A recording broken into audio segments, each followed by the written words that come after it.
মে মাহৰ প্ৰথম সপ্তাহত পোষ্ট গ্ৰেজুৱেট আৰু গ্ৰেজুৱেট টিচাৰ যি ৯,০৭৫টা পদৰ গ্ৰেজুৱেট টিচাৰৰ নিযুক্তি পৰীক্ষা হৈছিল তাৰ ফলাফল সেবাই ঘোষণা কৰিব কিন্তু তাৰ পিছত আপোনালোকৰ ডকুমেণ্ট ভেৰিফিকেশ্যন হ'ব আৰু ফাইনেল নিযুক্তি 10 অক্টোবৰত হ'ব আৰু 10 অক্টোবৰলৈ আপোনালোকে ধৈৰ্য ধৰিবই লাগিব কাৰণ আমিও আপোনালোকৰ অকণমান ধৈৰ্যৰ পৰীক্ষা কৰিব খুজিছোঁ ঠিক সেই ধৰণে যিসকল শিক্ষকে মোক সুধি আছে ৫,৫৫০ৰ লিষ্ট কেতিয়া দিব আপোনালোককো মই জনাব খুজিছোঁ যে এপ্ৰিল মাহৰ ভিতৰত আমি আপোনালোকৰ ডকুমেণ্ট ভেৰিফিকেশ্যনৰ কাম শেষ কৰিম মে মাহৰ পৰা আপোনালোকৰ প্ৰভিজনেল লিষ্ট ওলাব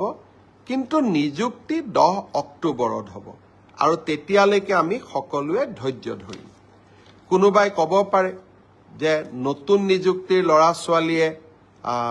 যদি ইমান দেৰিকৈ দিওঁ তাতো পোষ্ট ল'ব নেকি নহয় নতুন নিযুক্তিৰ তালিকা 10 অক্টোবৰৰ পিছত ওলাব গতিকে 10 অক্টোবৰত যিসকলে নিযুক্তি পাব তেওঁলোকে স্বাভাৱিকভাৱে নতুন